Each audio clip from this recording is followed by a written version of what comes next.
ಇದು ಬಂದು ರಾ form of rose quartz. ಇದನ್ನ ನೀನು ಯಾಕೆ ಅಂತ ಹೇಳಿದ್ರೆ ಈಗ ದೊಡ್ಡ ಸ್ಪೇಸ್ ಇರುತ್ತೆ, ಎಷ್ಟು ಸ್ಪೇಸ್ ಇರುತ್ತೋ ಅಷ್ಟು ಸ್ಪೇಸಿಗೆ ಸ್ಟೋನನ್ನು ಇಡಬೇಕಾಗುತ್ತೆ ಆಯಿತಾ. ಮಿನಿಮಮ್ ಒಂದು 200 ಗ್ರಾಮ್ ಆಗಿರ್ಬೋದು, ಇಂಥದನ್ನೆಲ್ಲ ಬೆಡ್ರೂಮಲ್ಲಿ ಇಡಬೇಕು.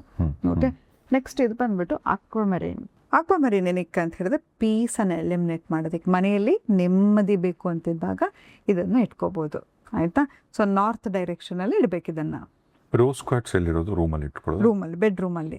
ಇವನ್ ಎಕ್ಸಾಂಪಲ್ ನಾನು ಹಾಲಲ್ಲಿ ಇಡ್ತೀನಿ. ಯಾತಕ್ಕೆ ಅಂತ ಹೇಳಿದ್ರೆ when someone comes to in my house, ಎಂಥ ನೆಗೆಟಿವ್ ವೈಬ್ರೇಷನ್ ಅಲ್ಲಿ ಬಂದರೂ ಕೂಡ they should become love. And amethyst also, amethyst ಆಯಿತಾ. Amethyst is related to lord Shani. ಓಕೆನಾ. ನಾನೇನು ಮಾಡ್ತೀನಿ ಅಂತ ಹೇಳಿದರೆ ವೀನಸ್ ಮತ್ತು amethyst Shani, okay, that brings abundance of love. ಯಾಕಂತಂದ್ರೆ ನಾನು ಟ್ರೂ ಲವ್, ಶನಿ ಯಾವುದು ಫಾಲ್ಸ್ ಲವನ್ನು ಕೊಡಲ್ಲ ಆಯಿತಾ.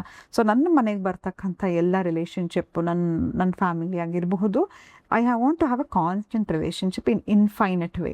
ಸೊ ರೋಸ್ ಕ್ವಾರ್ಟ್ಸ್ ಅಮೆಥಿಸ್ಟ್ ಜೊತೆಲಿ ಹಾಕಿದಾಗ ಕೂಡ ಇನ್ಫೈನಟ್ ವೇ ಅಲ್ಲಿ ನನಗೆ ಲವ್ ಹುಡ್ಕೊಂಡು ಬರುತ್ತೆ.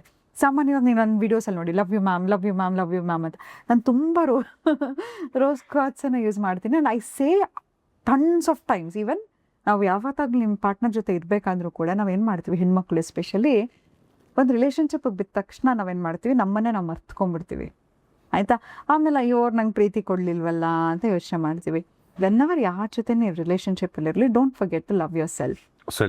Self love is very important. Self love, self respect is most important.